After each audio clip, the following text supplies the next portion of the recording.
FGO English Lost Belt 06, Queen's Happy Walk.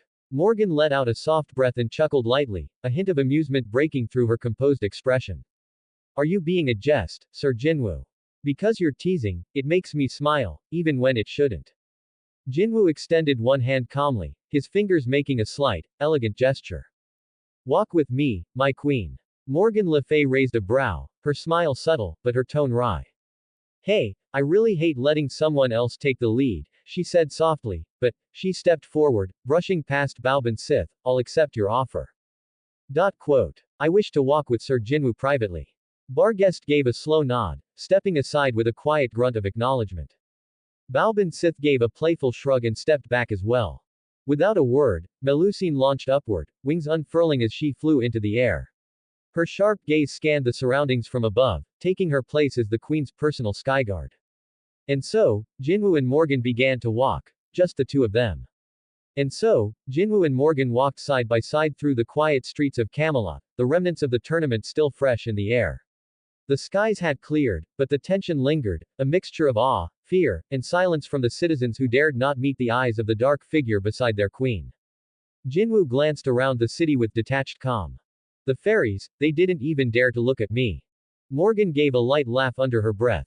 Nor mine. Can you blame them? She said with a smirk. A crazy monarch just summoned more than 10 million immortal soldiers above their heads. And then made them sing praises to him in a thunderous chorus. Jinwoo smiled faintly. And you, Queen Morgan. The so-called dictator. He tilted his head toward her. Though I understand. You needed to be one. After all, the citizens of Camelot in this lost belt are cutthroat bastards. Morgan let out a quiet scoff, her expression cool. You're not wrong. Without an iron grip, they'd have torn this kingdom apart centuries ago. She looked ahead, but her tone softened just slightly. But even dictators get tired sometimes. Morgan let her gaze drift toward the cobblestone path ahead, her voice quieter now. Jinwoo, how did you gather all that loyalty from your subjects?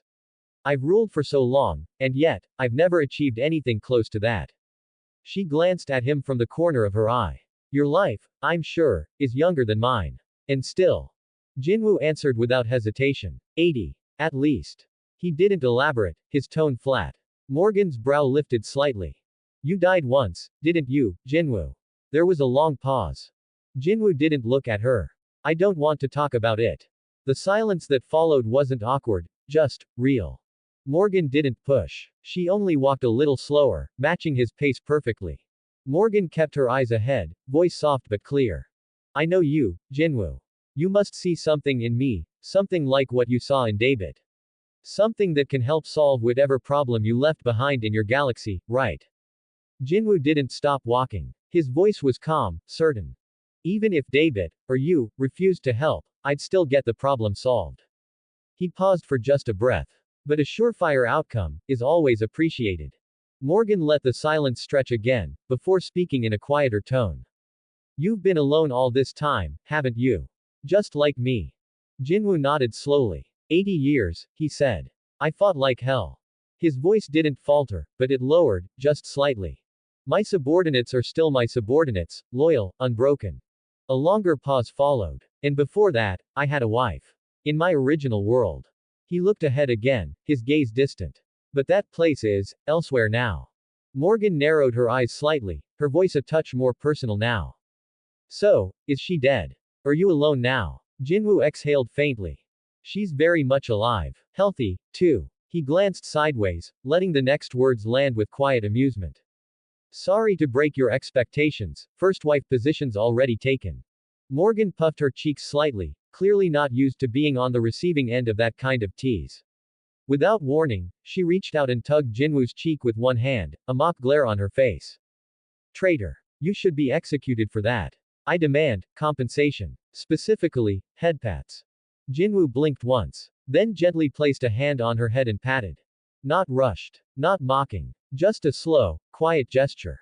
Morgan's breath caught for a second. Her composure almost cracked, but she didn't stop him.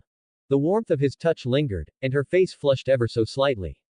TCH, she muttered, looking away. It's been 2,000 years since I felt something like this. Jinwoo let his hand rest a moment longer on her head before lowering it, his voice quiet but unwavering. To be precise, you've never felt something like this, have you?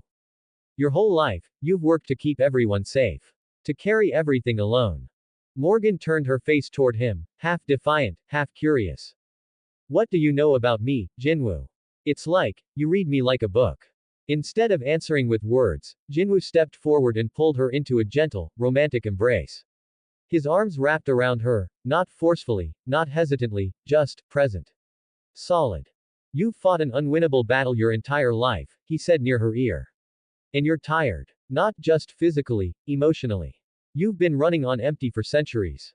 He paused. Well, I've felt that. That kind of exhaustion.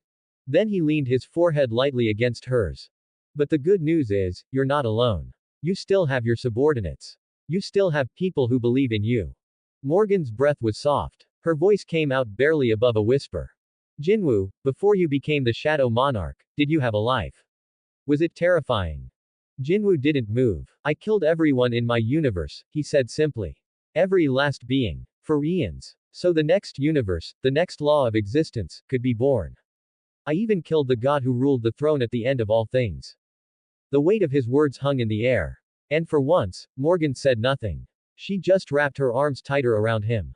Jinwoo held her quietly for a moment longer, then leaned back just enough to meet her gaze. Morgan, he said softly. I want to show you something. He raised one hand. A dark portal bloomed open midair, swirling with deep void energy, just at the edge of Camelot's highest rampart. I want to give you a taste of what it feels like to walk in proper human history. Morgan's eyes widened instantly, disbelief shaking her voice. She blinked, stepping back half a pace. You want me to walk outside, my lost belt? She placed a hand over her chest, her voice suddenly rushed. Jinwoo, thank you, but I can't. My existence is like a singularity. I'm not supposed to be out there. If I leave, the world will reject me. My lost belt will collapse, vanish. I'll be banished. And. Before she could finish, Jinwoo gently grabbed her hand. He pulled her forward with a smile. Let's go, Morgan. Come, he said, with a soft pull. Fly away with me. She opened her mouth, but nothing came out, just stunned silence. And then, behind them, a signal was made. A gesture, small, but deliberate. From the shadows of the city, a million soldiers rose in unified silence. Igris stepped forward, blade at his side, and dropped to one knee. The Liege, he said firmly, wants us to preserve this world. And then, all at once, a chorus of voices thundered across Camelot. The English lost belt shall prevail. Mana erupted from every corner of the kingdom as a million shadows flared simultaneously, casting a stabilizing barrier over the entire lost belt. Veins of shadow-rooted magic spread across the landscape like a living sigil, anchoring it, locking it in place. Morgan, still holding Jinwoo's hand, turned to see the blackened sky above, filled with protection, not dread. And beneath all the power, the darkness, the legend. She smiled. Softly. Truthfully. This man, this terrifying monarch of shadow, is a good man. Morgan stood at the very edge of the dark portal.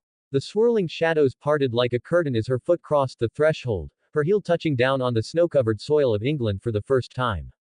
A soft crunch. The air hit different. Colder, but real. Alive. She stood still, trembling for just a moment. Her eyes widened, and her breath fogged the air like a sigh from centuries past. For so long, she whispered, her voice cracking with a joy she didn't know how to contain, I waited for this moment.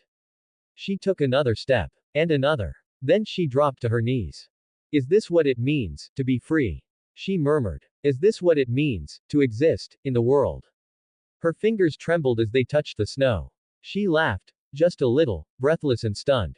This is the same world as Artoria's, she whispered, tears quietly slipping from the corners of her eyes. She stood up again, voice softer now. I never thought I'd walk here. Never thought I'd feel this. Without a second thought, she reached down and pulled off her heel boots, then peeled off her socks, standing barefoot in the snow. Her feet sank into the cold white powder, her toes wriggling slightly as if memorizing every grain. She closed her eyes. The chill, the sting, the truth of the world itself, beneath her feet at last. Morgan spun around, smile wide on her face. But then, her expression shifted. Jinwoo was still behind the portal, standing calmly within the swirling dark. Morgan tilted her head, arms crossed now in amusement. Don't tell me, our situation just got reversed now.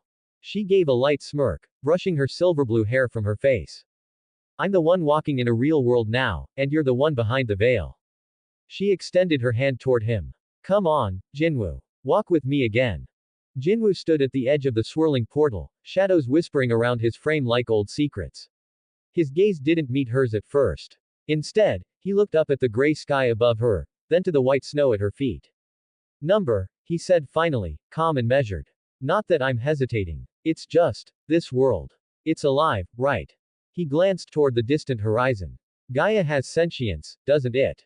Morgan's expression shifted. Her smirk faded. Her hand lowered slightly. She understood what he meant now.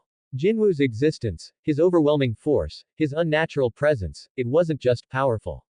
It was disruptive. If Gaia truly lived, he would be the anomaly. The god beyond the gods of their world. The paradox wrapped in a shadow. The threat not just to the planet, but to its very will. In a world that had once named Artoria a king and Merlin a mystery, Jinwoo would be a catastrophe. Her lips parted in a soft, uncertain murmur. So, that's why. But before the sorrow could take hold, Jinwoo looked her dead in the eye and smirked. Nah. He took a step forward. Who gives a shit about that? The moment his foot touched the snow, the entire planet screamed. The clouds overhead shuddered. The winds disappear. The trees froze as it decayed. A planet-wide, metaphysical shockwave rippled through Gaia's nervous system. The ground beneath began to pulse with wild mana, veins of light sparking through the ley lines like seizure jolts. The counter-force, a primordial mechanism long silent, suddenly surged awake.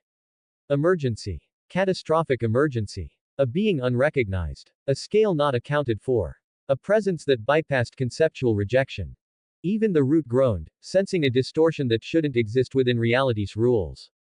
From deep beneath the earth, from floating ruins and the world tree's dead roots, everything that had once been calm, now panicked.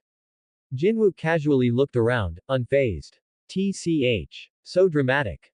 FGO English Lost Belt 07, Foreshadow of God's Duel. Jinwoo turned his gaze back to Morgan, whose eyes were wide, caught between awe, fear, and admiration. I told you I'd walk with you, he said, stepping fully into the real world beside her.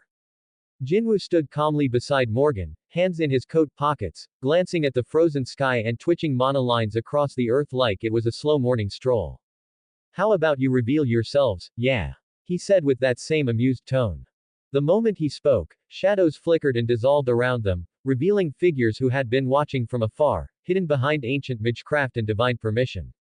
From the edges of the real world, Grand Hassan, the first Hassan, the Grand Assassin, stepped forward, followed by several other Hassan servants, each veiled in silence and tradition. Then came Emiya, the red-clad archer, arms crossed, gaze sharp, his eyes scanning Jinwoo with skepticism. Ku Chulain, spear in hand, rested its weight on his shoulder, wolfish grin twitching but his stance already half-primed to fight. Medusa, rider class, stood in stillness, chains coiled loosely in one hand, silent but ready. Jinwoo tilted his head, unimpressed. I expected a much louder welcome party. He let his shadow flicker just enough to reveal 100,000 silhouettes forming behind him, but didn't command them forward. Where's Gilgamesh? He added with a smirk. Would have loved to pit my 10 million soldiers against his gate of Babylon. As if summoned by the taunt, a golden spear screamed through the sky. Jinwoo caught it mid-air with 2 fingers. And from the skies, descending aboard the Vimana, surrounded by the glow of countless gate of Babylon portals, was King Gilgamesh himself. His eyes narrowed in disgust. Mongrel. No. Not a mongrel. An abomination of death. You should not exist. You will be terminated. Every portal flared, an arsenal of divine weapons aimed directly at Jinwoo. The tension thickened. But then, Grand Hassan raised his hand. A simple gesture. Yet the pressure dropped instantly. Even the gates of Babylon, one by one, flickered out, closing silently. Gilgamesh sneered but obeyed. His Vimana hovered lower. Mark my words, he growled, abomination, I will kill you. Eventually. Jinwoo just grinned slightly. Get in line. The tension hadn't faded when a cloaked figure stepped forward, his presence like stillness before death. Grand Hassan, the Grand Assassin, stood calmly as the crowd parted for him. I greet you, second Shadow Monarch, sung Jinwoo. Jinwoo's eyes narrowed slightly. Your world knows me. Grand Hassan nodded. The counter-force has only heard whispers. Legends. Of Ashbourne, the King of Death, the Shadow Monarch. We thought it myth. But myths, as always, tend to be truths long buried. He lifted his gaze slightly beneath the shadow of his hood. And for you, Sung Jinwoo, to rise as the second, my contractor always believed in your tale. Jinwoo's brows twitched. Contractor. Your contractor told you about me. Grand Hassan said nothing else. Only nodded once.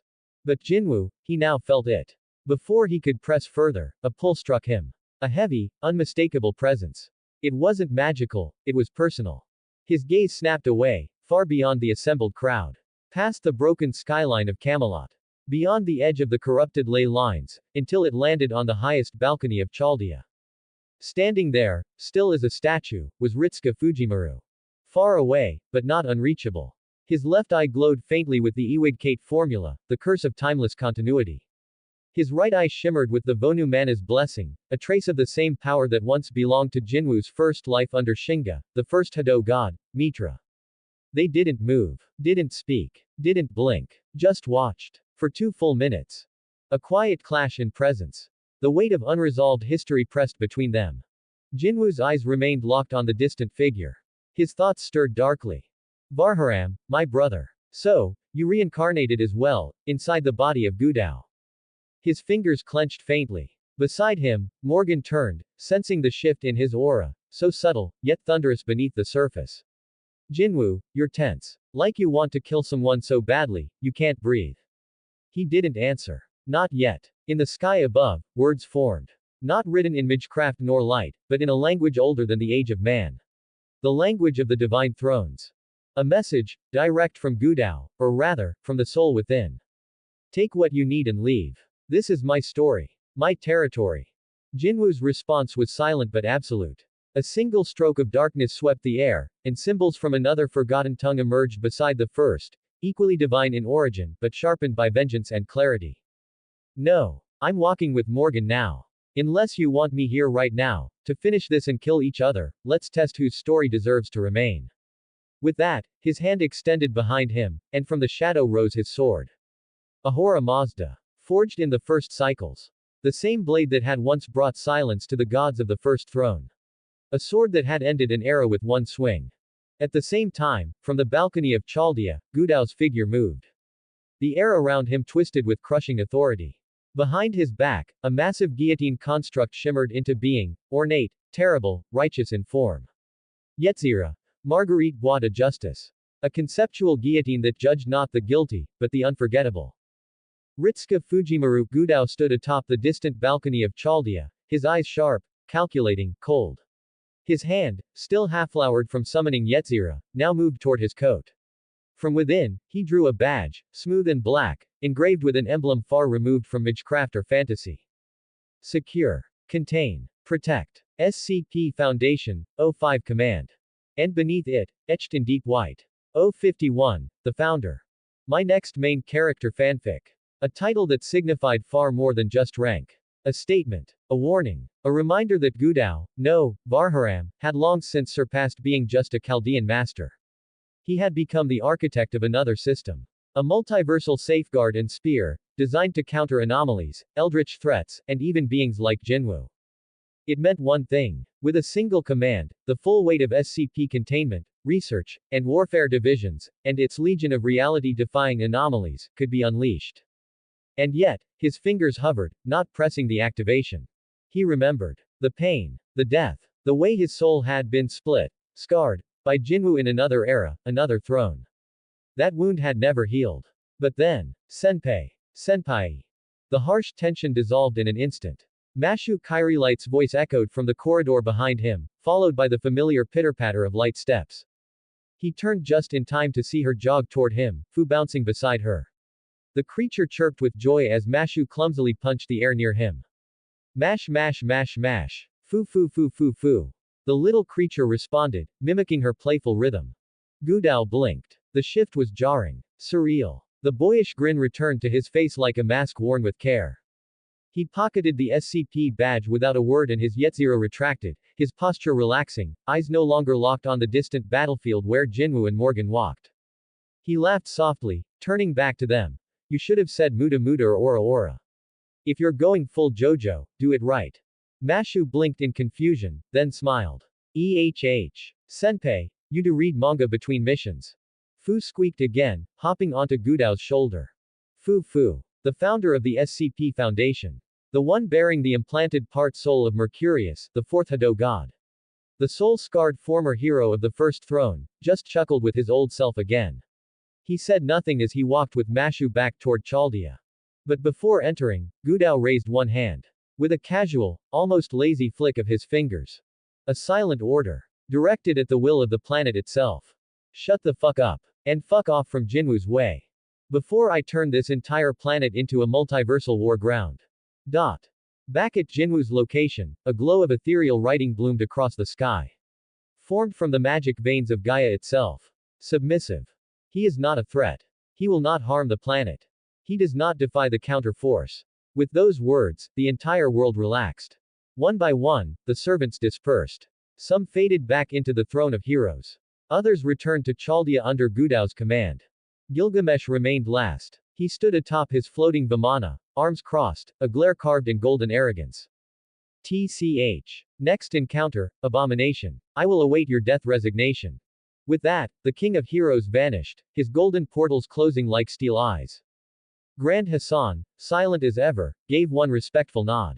Until next time, Shadow Monarch. He too faded into mist.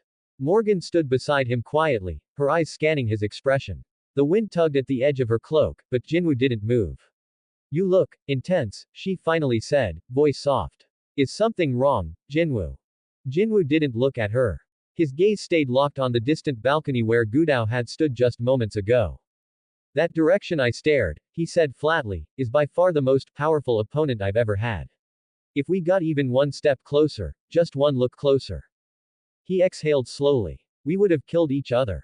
And nothing in existence would have remained. Morgan's breath hitched slightly. She glanced toward where he had been staring but saw only wind and sky now. Her lips parted, then closed. She nodded once and stepped beside him, not touching, just near. I won't pry, she said softly. That's your privacy. I respect that. Jinwoo looked around at the empty, snow-covered expanse, nothing but frost and wind whipping around them. Still sucks we're out in the middle of nowhere, he muttered. No city. No refugees. And suddenly, the queen of the Lost Belt herself throws her shoes and socks like a beggar. Morgan gave him a dry look, standing barefoot in the snow with her heels and socks tossed behind her. Sorry. I got excited. She crossed her arms, then added with a smirk, and then you went all gloomy. Is this what your AI does? Did offensive bias blackmail Gaia too? Jinwoo shrugged. Normally, yeah. That's what bias does. But. He paused, his voice lowering. My nemesis already took care of that. Morgan's eyes narrowed slightly. She turned her head toward the direction he'd been staring earlier. That direction, the enemy is there, isn't he? Personal problem, Jinwoo muttered. Though I never expected he'd make a territory here of all places. Then, quieter, barely a breath, he whispered, even if there were 1,000 Lost Belts active at once, it wouldn't be enough to make that person show his strongest ability. Morgan had already slipped her socks and heels back on, brushing snow from her long skirt with a practiced flick of her hand. She looked at him, hands on her hips, and pouted ever so slightly. Jinwoo. I'm the queen here, remember. Don't stay gloomy too long, I'm hungry. Jinwoo exhaled through a smile, head tilting slightly. Just like Artoria, once she's excited, food becomes priority one. Without a word, he raised his hand, subtle and deliberate, and made a single gesture into the air. The signal traveled instantly. In the next breath, a soft blue shimmer curved around them, and the ground beneath their feet fractured like glass, before folding space inward. A slip space window expanded just wide enough for the two of them, and within moments, they stepped through. And reappeared in the heart of London, 2017, just as the holiday markets had begun flooding the streets. The air was warmer, laced with the scent of roasted chestnuts, baked pastries, and simmering mulled wine. Neon lights glittered across vendor stalls in the crowded Camden market, where food carts from every corner of the world lined cobbled pathways. LED signs buzzed with colors, advertising Thai skewers, Japanese takoyaki, Turkish delight, and Brazilian steak wraps. Christmas lights dangled overhead, weaving across buildings, and a carousel spun nearby, children's laughter mixing with the sound of street musicians and chatter from excited tourists. Cars honked, steam rose from coffee stalls, and holographic advertisements shimmered in the dusk sky, adding a faint sci-fi edge to the rustic beauty of old London brickwork. Morgan's eyes went wide. Her mouth parted in stunned disbelief. Her eyes darted left and right like a child dropped into a dream. I want to buy them all, she said in a daze, eyes already locked on a kebab grill spinning behind glass. Jinwoo grinned, hands in his coat pockets. Go ahead, Queen Morgan. I'm pretty sure you've got the presents for it. Support me on patreon.com, Xander 11111, extra 10 chapter. Xander's own creators' thoughts. 0 comments, 0 vote. FGO English Lost Belt 08. Emergency quest. Defend your soul. Morgan dashed forward like a bolt of silver and excitement, her royal composure gone the instant the scent of grilled meat hit her nose. She practically pressed her hands to the glass of the kebab stall. I want that rolling meat. 200 of them, she declared, pointing at the rotating spit with a giddy grin. The griller, a middle-aged man with a thick beard and a London accent, blinked twice. You sure? I mean, 200. Morgan only nodded furiously, eyes gleaming like a child at a candy store. That'll be 3,000 pounds, the man said, eyebrows raising. Cash or card? Before she could answer, Morgan puffed her chest and opened her mouth proudly. I am the Queen of Cam. Jinwoo silently appeared beside her and casually placed a hand over her mouth, gently silencing her mid-sentence. He smiled at the griller, voice calm and collected. I've got something better. From the depths of his coat, Jinwoo pulled out a red kyber crystal, flawless, pulsating faintly, its glow unnatural. Not just red. It shimmered with a sick undertone, a hue that bent light strangely around it. The moment it caught the vendor's eyes, he staggered back half a step.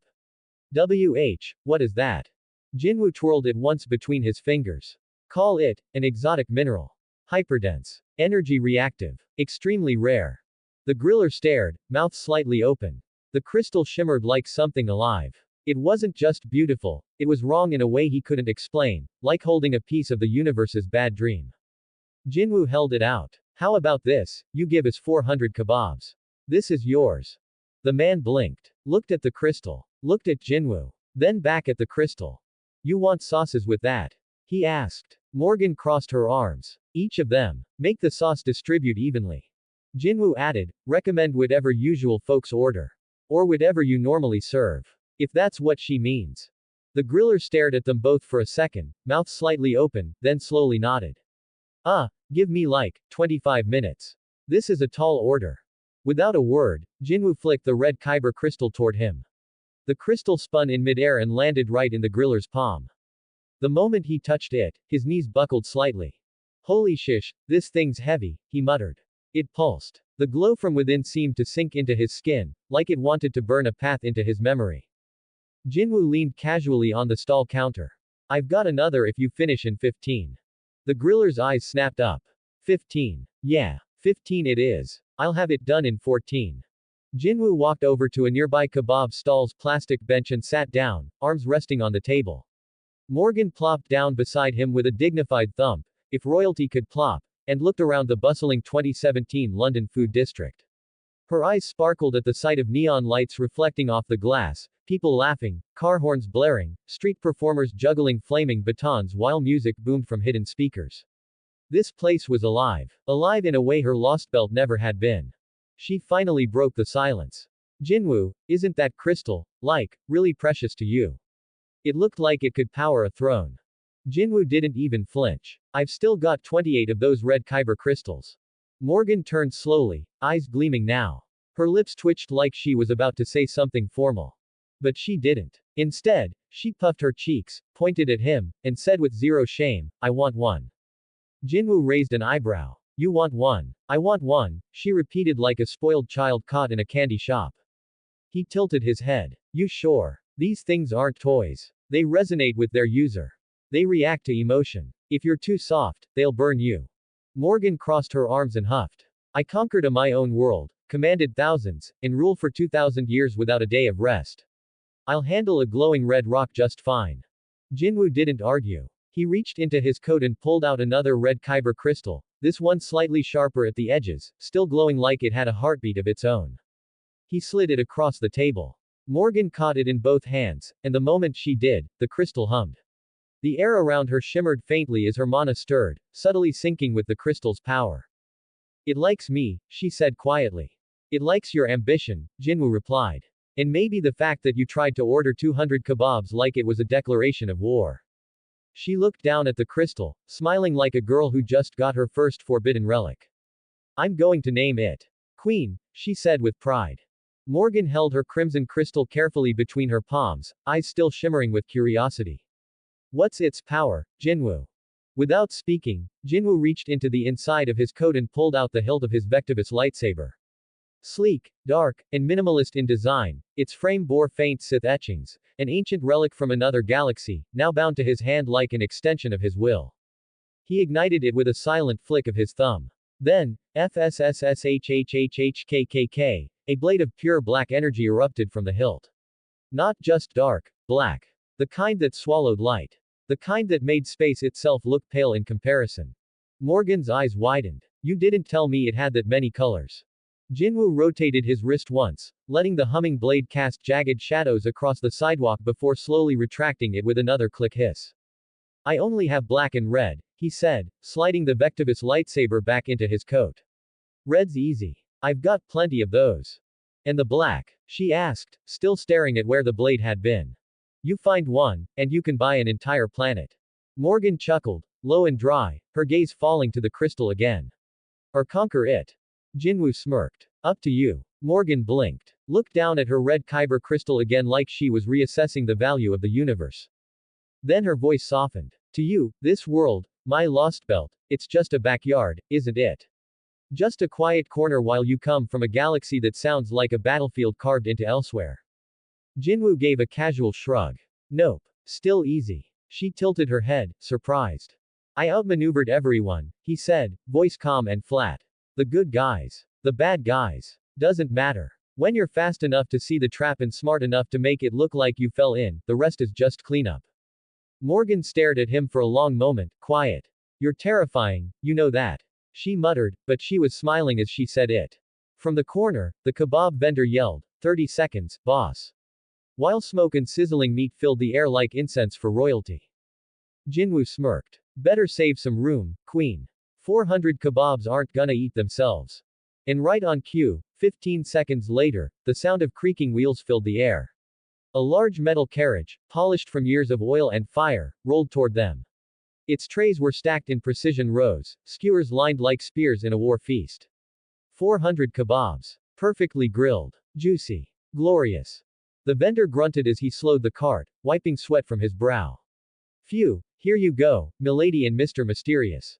400. You sure you're human? Jinwoo casually stood up and, without flourish, tossed the second red kyber crystal across the short distance. It arced under the amber lights of the food district and landed neatly in the vendor's hand with a soft clink. Here. As promised. The griller caught it, blinking again at the crimson shard. The glow still pulsed gently in his fingers like molten glass. He swallowed, then hesitated, eyes darting between Jinwoo and Morgan. Thanks very much, but, can I ask something? Where did you even get these things? Jinwoo tilted his head slightly, voice casual. Heisted a temple. Not from this galaxy. Morgan blinked in surprise and turned sharply. You stole it. He shrugged. More like recovered it. From the bad guys. Sith shrine, actually. It was hidden right beneath the Jedi temple, those goody two-shoes never even realized it. I'll explain it all later, Morgan. Trust me, you're not ready for how my galaxy looks. Morgan's jaw opened slightly, caught between a grin and disbelief. The vendor just stood there, clearly not understanding a single word that had just been said. He gave an awkward thumbs up. Right, enjoy the meal, be at the stall. Yeah. And with that, he dashed off, returning to his sizzling fortress of skewers, while Jinwoo calmly turned to Morgan, who was already halfway through her first kebab, eyes gleaming like a girl at a royal banquet with no end. Morgan tore through her kebabs with all the finesse of a child who had just been handed freedom on a silver platter. Her royal poise had vanished, grease stained her fingers, and a tiny bit of sauce clung to the corner of her lip. She looked radiant. Not as a queen, but as a woman unshackled from millennia of burden. Then, ding! Jinwoo's system blinked to life before his eyes, unseen by anyone else. Notification. Sith Holocron updated. Source. Sith Shrine Archive. Content upload. The Fallen Hero, Darth Caedus Holocron. Note. Temporal displacement detected. Entity origin. New Republic era timeline. Jinwoo's eyes narrowed for a split second. Cadus. That name wasn't from the Republic's golden days. This wasn't a Darth from the Jedi Purge, this was later. Far later. Post-Yuuzhan Vong War later. The system never pinged outside the galaxy except his own realm unless the object was tied to something active.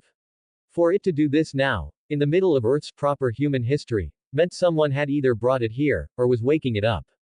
Morgan had noticed his expression shift. The barest tension in his brow. The way his eyes weren't looking at the kebabs anymore. She slowed her chewing and tilted her head. Jinwoo. Are you, not enjoying the kebab? His focus didn't waver. He stood beside her, eyes distant, calculating. Continue, hungry queen, he said calmly. I've got a mystery to resolve. As he turned to walk, he paused, and with a casual hand, gently patted the top of her head.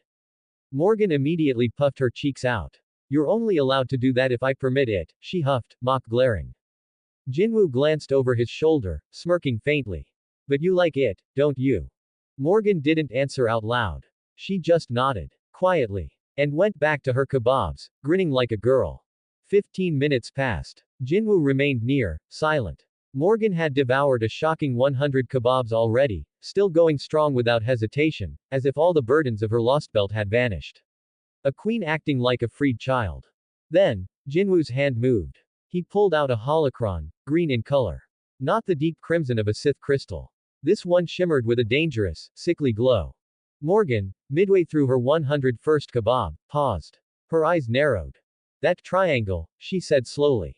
It feels dangerous. More than that red crystal you gave me. Jinwoo didn't answer. The holocron pulsed in his hand, and a quiet message blinked into his vision. Notification. Activate holocron. Y-N. He pressed Y without hesitation. The world fractured. Everything around him, Morgan, the market stalls, the London sky, peeled back like shattered glass. The air twisted. His thoughts stretched, accelerated, bent inward. He was no longer sitting. He was floating in a dead galaxy.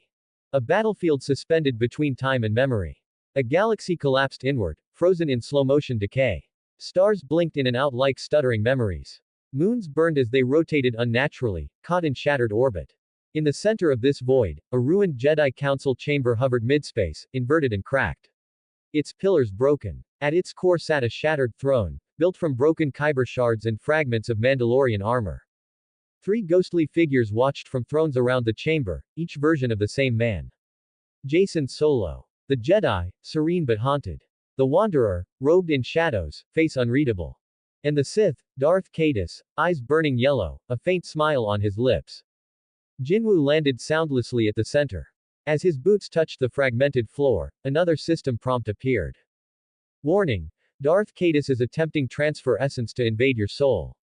Emergency quest. Defend your soul. Arena. Vergence of betrayal. Description. You have entered a battlefield carved from fragmented force memory, shattered timelines, broken destinies, and echoes of conflict. Darth Cadus, a master of psychological warfare and force manipulation, is attempting to hijack your body through essence transfer. This duel is more than physical, it's spiritual. Resist, or be consumed. Zone effects. Force severance zone. Midichlorian response is slowed by 20%, weakening your force abilities. Essence drift. Cadus can drag your force techniques into temporal delay, disrupting your reactions.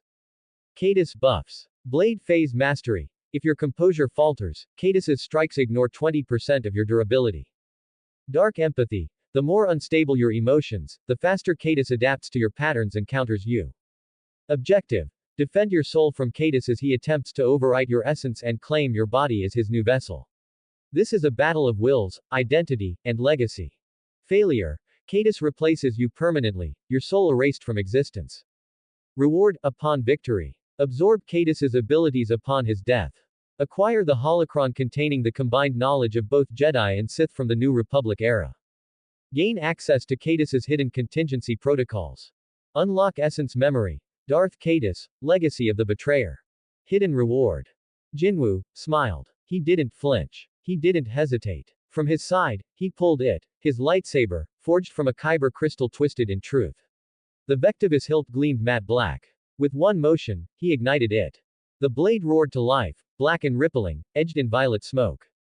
Across the battlefield, Darth Cadus stood from his throne. His own lightsaber ignited, crimson, sharp, hungry.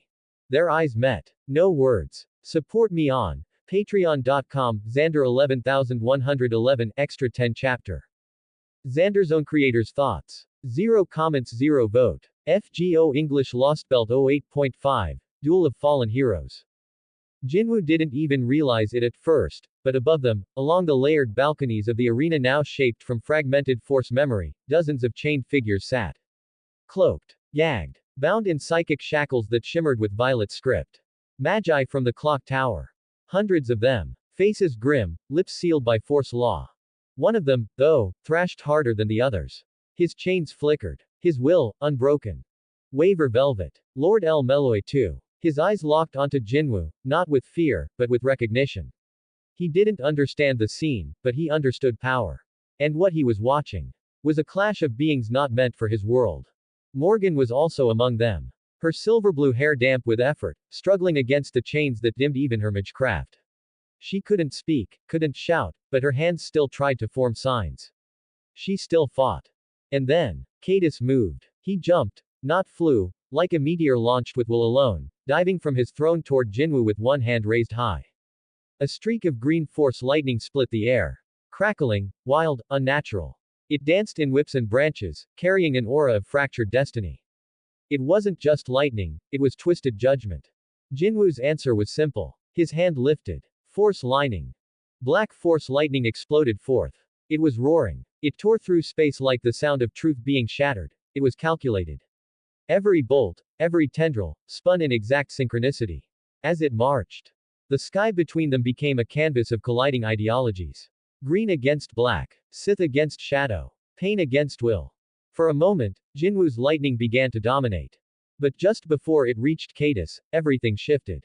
Cadus twitched his fingers. And suddenly, his lightning surged, pressing Jinwoo's back, forcing him to disengage and slide sideways, smooth and unbothered.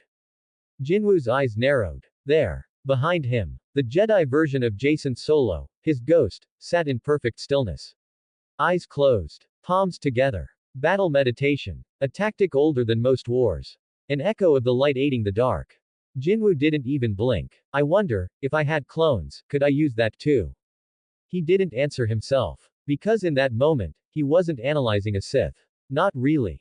Cadus wasn't talking. He didn't need to. But in his silence, in his eyes, he smiled. He's not a Sith, Cadus thought. Not truly. Not like me. But he's more dangerous than one. Cadus, Jason Solo twisted through fate and war, watched with sharpened insight. And then, he activated it.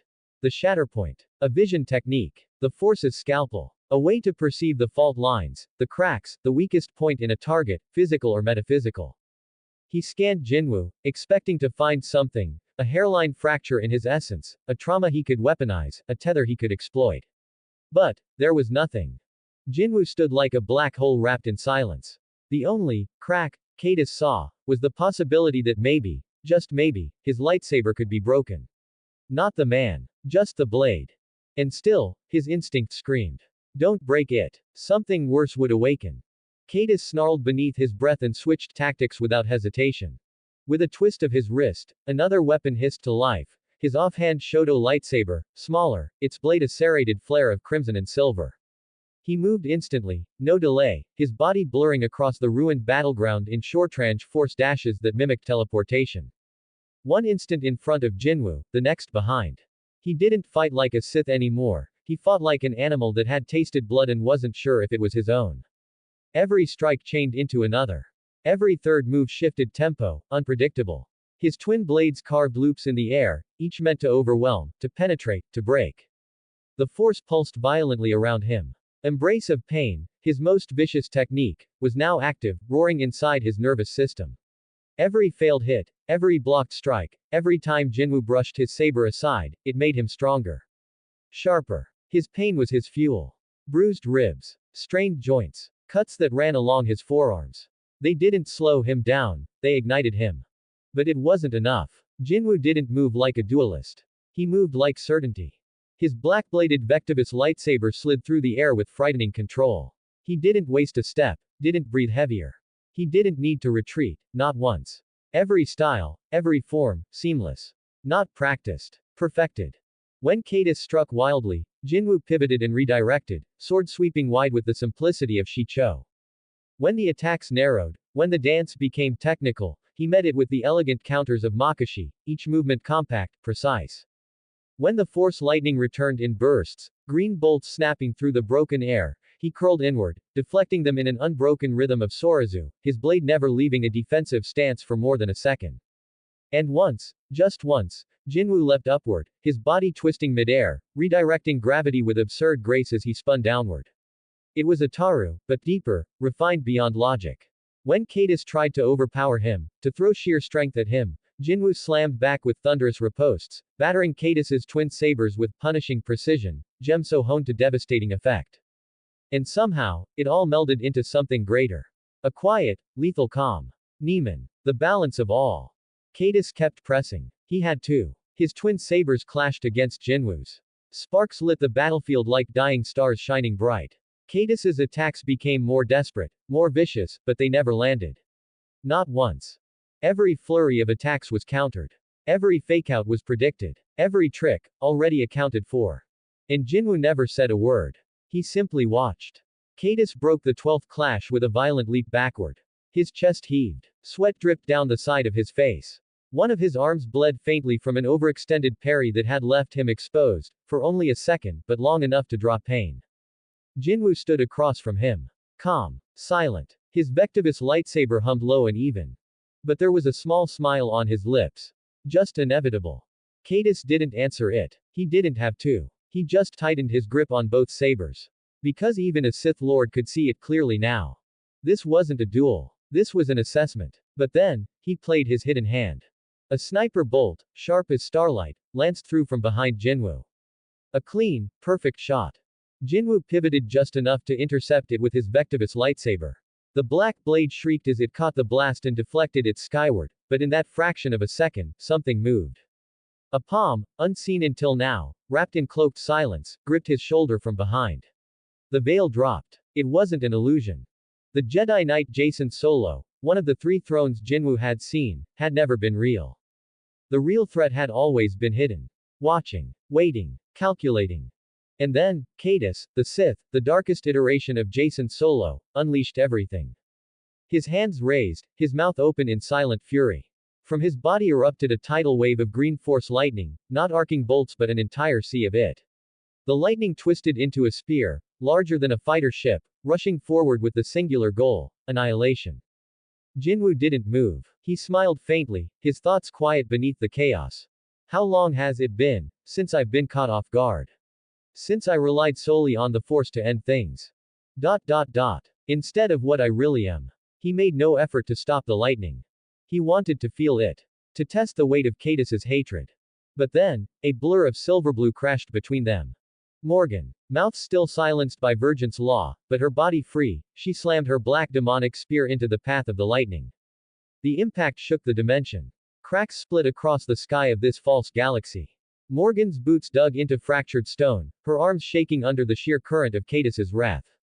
She couldn't scream, but her eyes did. Fierce. Loyal. Unyielding. She held the line, barely.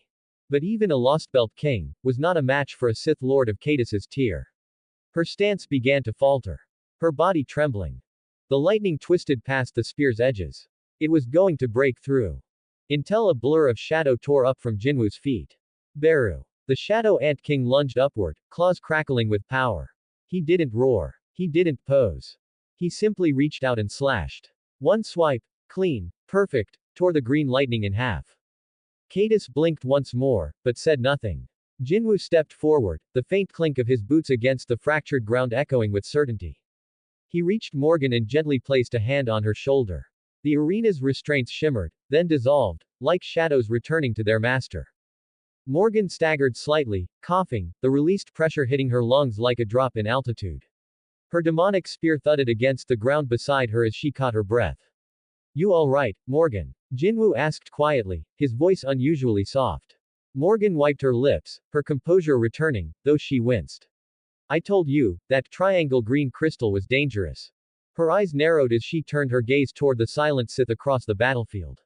Now, who is this man trying to kidnap this queen? Shall I introduce him to my spear properly? Jinwoo gave a dry chuckle, stepping slightly in front of her. Careful. This guy once saved an entire galaxy from a race that could have wiped it clean. The Yuzan Vong, genetic nightmares that didn't even register in the Force. Am I right? Cadis remained silent. But in the depth of the Force, Jinwoo felt it.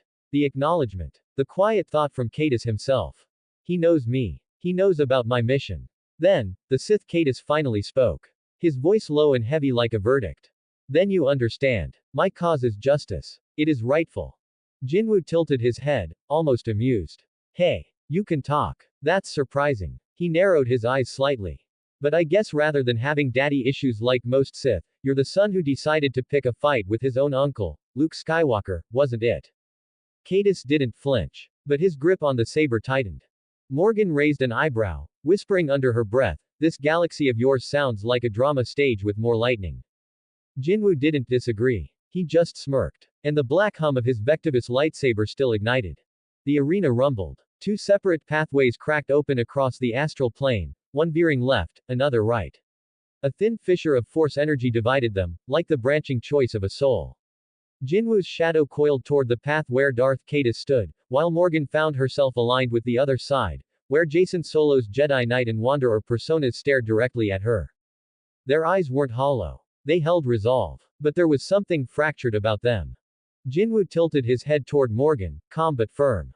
I'll handle Cadis. You take care of his Jedi self, and the one who thinks he's in a Western Hollywood with that blaster. Morgan raised her brow. He has split personalities. 3. Jinwoo replied without missing a beat. 3 lives. Jedi. Wanderer. Sith. The last one, the Sith Lord. The evil one, that idiot murdered his own aunt for the so-called greater good of the galaxy. Morgan's expression twisted, not with fear, but disgust. Even she, who ruled the Lost Belt with a blue-draped iron fist, found that repulsive. At least, she said coldly, I can kill the good ones with a clean conscience. 0 comments 0 vote. FGO English Lost Belt 09. The Lost Belt Queen vs. War Hero of Yuzan Vong War. Jinwoo lifted his hand and pointed toward the distant figures. Put this on your mind, Morgan. Jedi or not, Jacen Solo isn't a fool. He won the war against the Yuzan Vong, a race that not even the Force could touch. He might not be as wild as his Sith self, but make no mistake, he's still a future-era powerhouse. Fighting him is like facing someone who can use real magic in an age when it's considered myth. Morgan took that in. The weight. The meaning her smile returned, sharp, proud. She nodded once. I'll come back as the winner, Jinwoo. Her spear materialized in a snap of black petals. Her feet stepped forward. And the path ahead responded.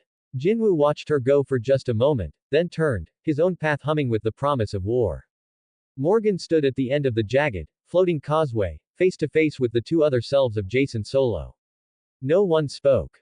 She, the Queen of the Fae in Lost Belt England, was no stranger to gods or monsters.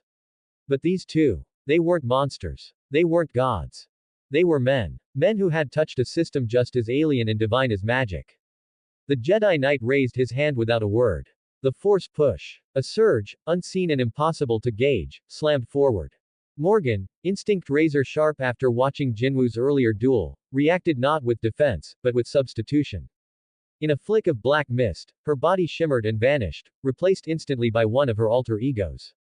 A thought form forged from magic and fragments of her psyche. The construct was obliterated the moment it made contact with the Force push, sent flying into a crumbling pillar of thought space. Morgan reappeared a short distance to the side, unharmed.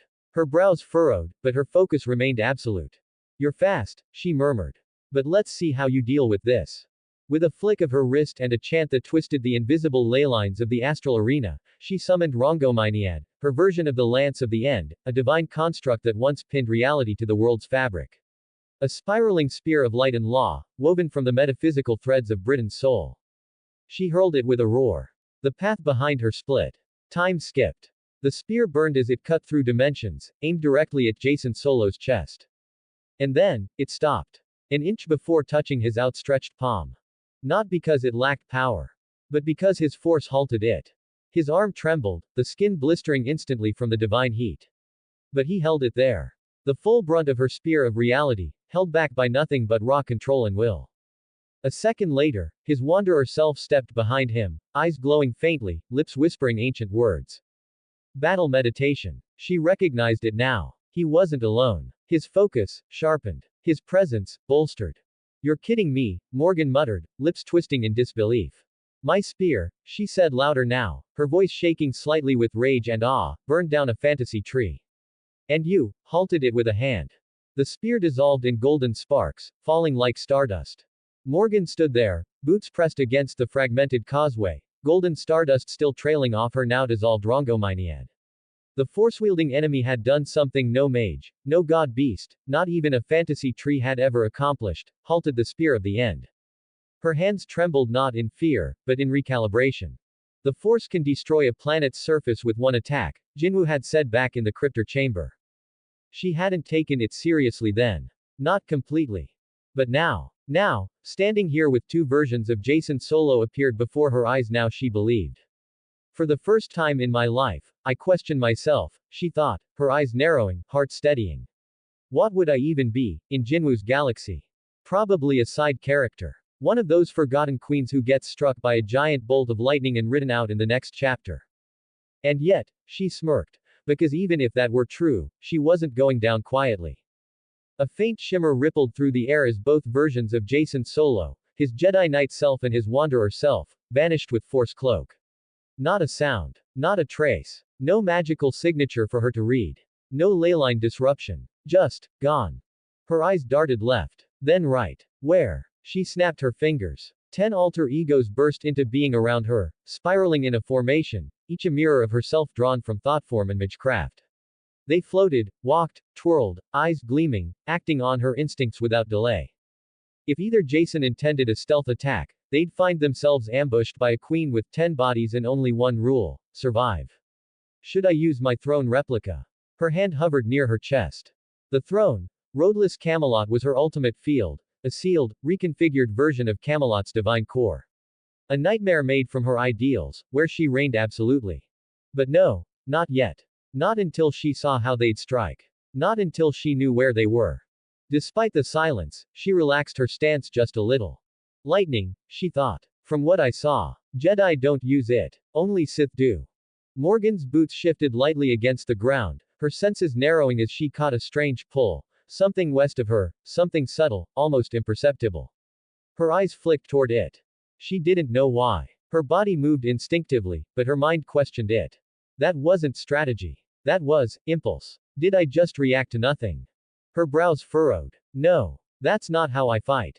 That's not how I think. She calmed her breath, forcing her pulse to steady. I've been ambushed before. I've lost before. But I've never second-guessed my own movements. And yet her instincts flared. Too late. A sharp ripple tore through the air as the Force cloak peeled away like layers of fog, and Jason Solo, his Jedi self, was suddenly there. One clean, brutal motion. His hand gripped her neck, slammed her against the wall of the Vergence, and pinned her in silence. The impact stole her breath, but not her poise. Morgan didn't scream. Her limbs didn't flail wildly. She looked him in the eyes, calm, sharp, and cold. Her mind already moved. I don't know what technique you used. Some strange trick from another world, but I know this much. You struck first. Not clean. Not final. Just first. As his grip tightened, Morgan's magic circle pulsed faintly beneath her feet. Quiet, precise, activated by pressure, not casting. She had already woven it earlier, layered beneath the battlefield dust with her backup altars. A faint pulse glowed beneath her heels.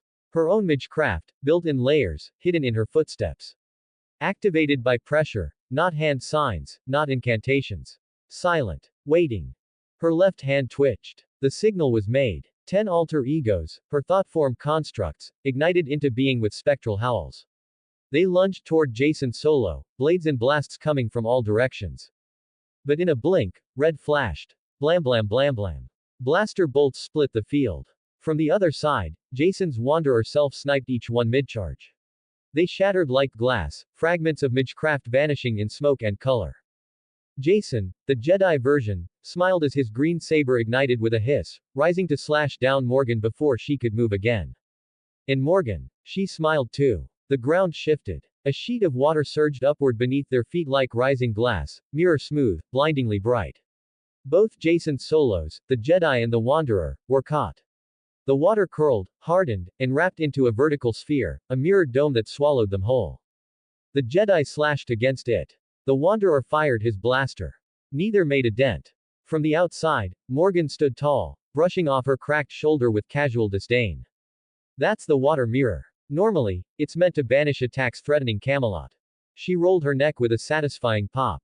But I've modified it. Turned it into a cage. She raised her chin, voice sharpened. Jinwu's AI, offensive bias, always says our world is primitive.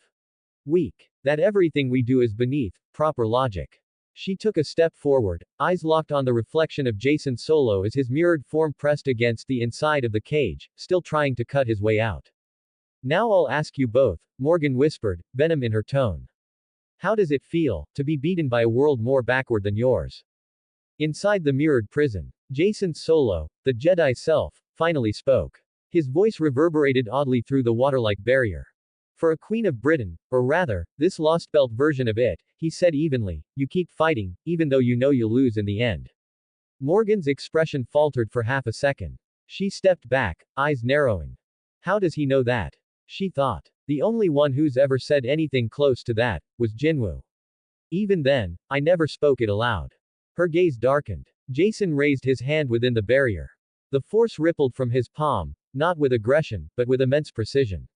The water mirror began to shiver, light bending unnaturally before it shattered like a cracked pane collapsing under pressure. Steam hissed out from the edges. The cage was undone with frightening ease. I'm impressed, Jason said as he stepped forward, his Jedi robes billowing. Queen Morgan, you've taken cautious steps. You've grown layers. You've resisted better than most. He tilted his head slightly. Even my flow walking didn't work perfectly on you. That puts you in rare company. Morgan steadied her breath, eyes locked with his. Her voice was sharp. So that's how the Force works. Probing someone's identity and mind. Is that your justice? It's no different than a thief rifling through memories they don't own. Jason didn't flinch. His voice remained calm, clinical. I only manipulate the past to a certain extent. Flow walking lets me plant suggestions, shape their meaning. It's not mind reading. It's not prophecy. I don't steal your mind, I nudge the path it walks. He took a single, deliberate step forward. His lightsaber remained unignited, but the force around him stirred with quiet authority. I usually see the future as well. That's how I win. But here. This world is different. There's something in this system, or someone, that interferes. I can't see beyond certain threads. He turned his gaze upward. That person named Jinwu. I can't see his past. I can't see his future. Not even a flicker, Jason continued. I don't know what he is. But the Force doesn't recognize him. And that terrifies me more than any Sith I've ever faced. Morgan's eyes narrowed as her voice dropped coldly. And your Sith self is here. That's your main self now, isn't it? That's what you became. The very thing you were sworn to fight. You became something you were supposed to protect others from. Suddenly, without warning, Jason Solo's Wanderer self, watching silently up until now, closed his eyes, and dispersed into threads of luminous Force energy. His essence spiraled inwards, drawn like particles into the Jedi version of Jason, who staggered slightly as the power flowed into him. The shift was instant. The Jedi Jason Solo now had the old Wanderer's long-range blaster weapon grafted to his left forearm, a seamless fusion. His stance widened, and his eyes flared with purpose as he now held both his lightsaber and blaster. I don't know what happens in the future, he said quietly. I only carry the fragments of who I used to be, Jedi. Seeker. Wanderer. But I do know one thing. He raised both weapons. I have a request, Queen Morgan. Please die, so I can reunite with my true self. Without hesitation, Morgan growled and raised both arms, summoning two glowing spears, Rongomyniad, the spears of the end. The sky trembled under their appearance, golden-white energy flaring violently from their tips. She hurled them. The spears spun like divine javelins, toward Jason Solo with anti-Lost Belt breaking force. But Jason didn't falter. He didn't even dodge. His left hand glowed, and with practiced calm, he caught both blasts in the palm of his hand using Tudaminis, the Force technique of absorption and redirection. The Rongomyniad energy surged violently against his control, but he clenched harder, bending the golden light, forcing it to obey, and with a final twist, he threw them back. Morgan's eyes widened, but her body moved before thought could finish. She twisted through the air with a dancer's grace, vaulting over the returned lances. They detonated behind her with a thunderous shockwave, fire and divine light consuming the battlefield in golden bloom. Flames roared in the background. But Morgan never looked back. Her hair swept wildly as she landed with a spin, eyes locked on Jason's. I refuse, I will not die. Because I still want to reunite with Jinwoo. 0 comments 0 vote. FGO English Lost Belt 10. Jason solo defeat. Morgan mind sharpened. That force ability again, another trick of his. He just deflected Rongominiad and threw it back at me like it was nothing. But at least I know now. It can be handled. Dangerous, but not impossible. But Jason had already adjusted. His left arm glowed, his blaster charging brighter than before. The barrel expanded, then rotated, pieces shifting outward like the petals of a mechanical lotus. It shimmered violently in the force as he aimed. Jason narrowed his gaze. Shatterpoint. He peered through the threads of Morgan's body. Through her circuits. Her flows of magecraft and magic. Her origin is a fairy queen. Everything, laid bare. There it was, one single vulnerability. The point where her spirit core met her magecraft anchor. The place where all her spells were born. His blaster flared with intent, and he fired. The beam split into 1,000 rays, jagged and precise like a swarm of guided bolts. Each laced with Shatterpoint data. They curved, dove, zigzagged, every one seeking a fatal point. And Morgan. She ran. She ran as the blaster beam chased behind her. The beams struck her back, her shoulder, her legs, impaled her. She fell. And then, shattered into mist. Just an alter ego. Jason's eyes sharpened. Clever. Behind rubble. Morgan's real self crouched, breathing slowly. He's reading me. My weak points. My movements. One mistake, and I'm done. But he can't use that trick if he's too distracted to find me. Her fingers curled, magic circles quietly etching into the ground. Then let's make the battlefield crowded. With a low chant, one word echoed from her lips: multiply. Dozens. Then hundreds. 100 exact copies of Morgan Le Fay surged into being, each of them cloaked in the exact magical signature of the real one. Thought form avatars, her own perfected battle tactic from the age of fairy monarchs. Across from her, Jason Solo stepped back, unfazed. Fine, he muttered. He shut his eyes briefly, placing one hand on his temple. And then, he vanished. No sound. No flare. Just gone. But not alone. Where he had stood, another Jason appeared. Then another. And another. And another. Jason Solo had employed the white current, the force illusion style passed down through the fallen Asi. Hundreds of him now walked the field. Not just visually perfect, but tactically perfect. Each held his green saber and glowing blaster arm. Each moved like a warrior trained by Skywalker himself. The battlefield turned into chaos. Morgan's alter egos lunged. Jason's phantoms countered. Blades met blades. Spells collided with bolts of green blaster. Morgan's alter egos surged forward in formation, lances glowing with fairy magic. Jason's illusions met them head-on, sabers clashing with precision. The air cracked with every impact. Spells detonated like bombs. Copies fell. Dozens vanished every second. But neither Morgan nor Jason revealed themselves. Morgan's real body moved carefully beneath the chaos, dodging wide, watching from behind a broken pillar. Jason's real form did the same, tracking, but silent. Watching for a twitch. A blink. A breath out of place. But Jason Solo's eyes narrowed. He had been watching. Waiting. His fingertips pressed gently to his temple. Force meld. He didn't shout it. Didn't signal it. He let the invisible network flare in silence, his mind brushing the battlefield like a breeze through a forest. Hundreds of presences. Hundreds of signatures. Only one was real. There you are. The force swelled in his hands, silent, unrelenting. And it hit her like a starship cannon. A wave of telekinetic power crushed Morgan's position, ripping her from her hiding place like a doll caught in a storm.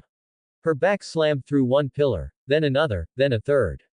Dust exploded from the cracked stone. Her body twisted midair, crashing against the ground before being pinned again, this time through the ribs, against a wall of fractured marble. Pain throbbed in her limbs, deep and real. She felt it immediately. She thought grimly. It bypassed my magical barriers, like they weren't even there. One eye clenched shut from the force of impact, blood dripping down the side of her mouth, Morgan could barely lift her head.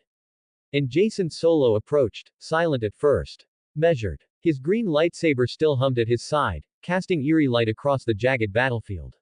He looked at her for a long moment, then leaned forward, close enough that his breath could be felt. What was it you said? He murmured. How does it feel, to be beaten by a world more backward than yours? His voice was low, his tone not triumphant, but filled with something deeper, something carved from his past. Our new republic, he continued, eyes growing colder, was nearly wiped out by a race that didn't use machines. The Yuzhan Vong ran on living tech. Organic biology. It humiliated us. Burned our skies. Killed my friends. My students. He gripped his saber tighter. Never again will I underestimate what looks weaker. The blade lifted. He took a step forward. And then, a tremor in the force. His instincts screamed. Behind him, no, around him, a chant echoed. A slow, unyielding voice filled the air, beautiful and terrifying in its clarity. Fate's a cruel thing, isn't it? Such is the dream of destruction that I always saw. There is no retribution, there is no salvation. Despite being at the farthest ends, the birds will sing of tomorrow. Please, roadless Camelot. His head snapped back as he turned. Behind him, one of the Morgan clones stood with her arms outstretched, chant complete. And then, the ground split apart. A throne emerged, vast and solemn, forged from ancient marble and bound in silver and sapphire. Morgan sat atop it, elegant, regal, unmarred. Around Jason Solo, 100 radiant blue pillars erupted like judges' gavel from the very earth, forming a perfect circle of execution. And then, magical explosion. Blue magical. Cold, magical, from the depth of the Phi. It surged upward from beneath Jason's boots like a geyser of ancient wrath. Jason didn't panic. He called upon his mastery, his hand extended, and Tudaminis formed around him. Force energy wrapped him like a shield, deflecting magical explosion. But something was wrong. There were two Morgans. The one he pinned, bleeding and broken, but her eye was open now, and she was smirking. And the one on the throne, far ahead, regal and commanding, spear now in her hand again. He looked between them. His danger sense flared. Which one is real? They look exactly the same. They were identical. Same magical signature. The same hateful determination in their gaze.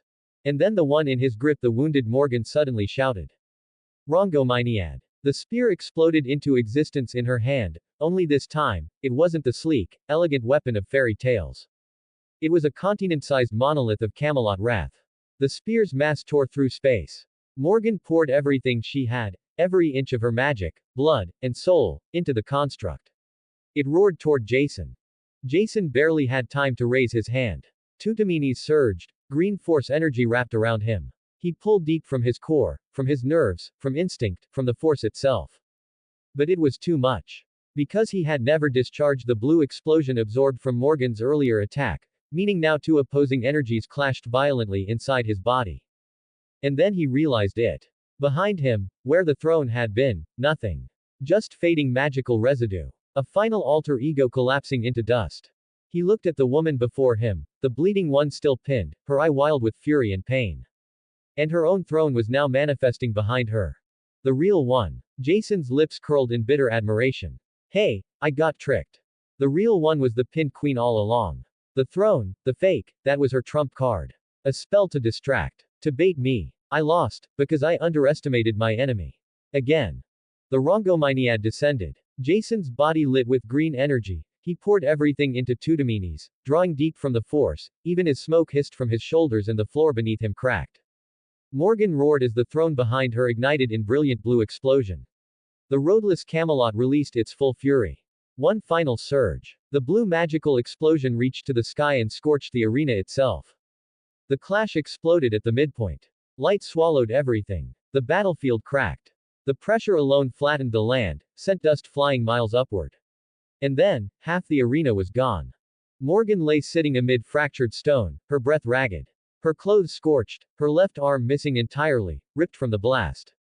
Blue magical remains still lingered along the broken hem of her cloak. Her fingers twitched. And beside her, only half of Jason Solo remained. His upper body, intact enough to be recognized. His saber nowhere. His left side, where the blaster had once glowed, completely vaporized.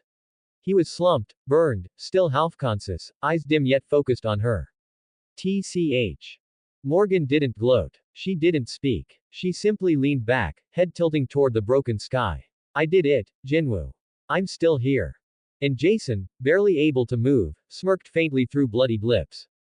That was a good trick. Morgan's breathing steadied, one eye lazily narrowing toward him. Hey, Cadus, Jedi version. What's your real name? Jason's eye fluttered open, flickering with fading light. You're not from my galaxy. Why would it matter? Maybe it doesn't. But I give titles to knights, so I know Cadus is like a title. As that's what I do as queen. If I'm going to be the one to break someone like you, I want to know the name. Jason's eye closed, and for a moment, it looked like he wouldn't answer. But then, Jason Solo, he said. Son of Han Solo, and Leia Organa Skywalker. Morgan tilted her head slightly, tone lower now. Why, Jason Solo? Why did your Sith self turn into a family killer? Jinwoo said it. He mentioned it like he knew it too well. Jason turned his head just slightly, a shadow of sorrow behind his battered expression. There's my Sith self, right? He said. You should ask him instead. He's the original now. I'm just the shard. The one that tried. He coughed once, blood touching his lips. So long, Morgan Le Fay. Queen of Britain, at least your salvation will come true. With Jinwoo beside you. And with that final breath, Jason Solo's eyes shut. His body began to shimmer, then break apart, not into blood, not into dust, but into glowing particles of the Force. His essence lifted, shimmering like starlight, and vanished into the air. Then, silently, far away, across the battlefield, where Cadus awaited, the Sith's aura flared violently. His strength surged. Morgan sat quietly, breath shallow, her cloak torn and darkened by soot. Her body was burning with pain, but she felt something else stir within her, a presence. Not of battle. A warmth. A shadow that didn't threaten. Darkness curled around her, familiar and safe. Then arms wrapped around her from behind. Congratulations, my queen, Jinwoo whispered beside her ear. Morgan blinked slowly, her eyes still struggling to stay open. She leaned her weight back into his chest and murmured, I want to headpat your hat. Jinwoo didn't resist. He tilted slightly forward, letting her hand rise to his head. Morgan's fingers sank into his hair and slowly tousled it. Her fingers traced through the strands with childlike curiosity, her lips curling faintly. Your hair's smooth, soft, like velvet thread soaked in shadow. 0 comments 0 vote. FGO English Lost Belt 11, Jinwoo vs Darth Cadus. Jinwoo chuckled. Then reached into his inventory and pulled something out, crystalline and glowing with silvered liquid. He held the vial toward her lips. Open your mouth. Morgan turned her head slowly, suspicious, pout returning full force. If you want to surprise a lady, there are better ways. Jinwoo didn't smile. His tone dropped to firm. Your hand was severed. Your eyes bloodied. Internal organs cracked. Come on, close your eye and open your mouth. Morgan scoffed, half amused, half exhausted, but obeyed. The liquid trickled in. A sudden surge of warmth surged through her core, like spring flooding back into winter. She gasped slightly as the golden lines stitched across her body, restoring flesh, knitting tissue. Her left arm reformed with a flicker of blue light. Her eye cleared. Her magic surged back to its peak. Morgan sat upright, blinking in disbelief. What was that? Holy water of life, Jinwoo said calmly, slipping the vial back into his cloak. One-time use. Very rare. Morgan's eyes sparkled. I want that liquid as a reward. Nope, Jinwoo replied without hesitation. Very rare. Go find your own. She pouted again. Deeper this time. Across the battlefield, another voice cut through the silence. Are you done gawking? The voice was colder now. Hollow and sovereign. Darth Cadus. His silhouette emerged, more solid than ever. The force coiled violently around him, a storm ready to collapse his own domain. Your enemy is in front of you both, he said flatly, crimson saber igniting to a slow, venomous hum. He was no longer a splinter of self. He was whole. Morgan narrowed her eyes. Don't tell me you just befriended the enemy responsible for all this chaos. Jinwoo didn't look at her. His tone stayed flat. I only sat. He did the same. We both watched your fight.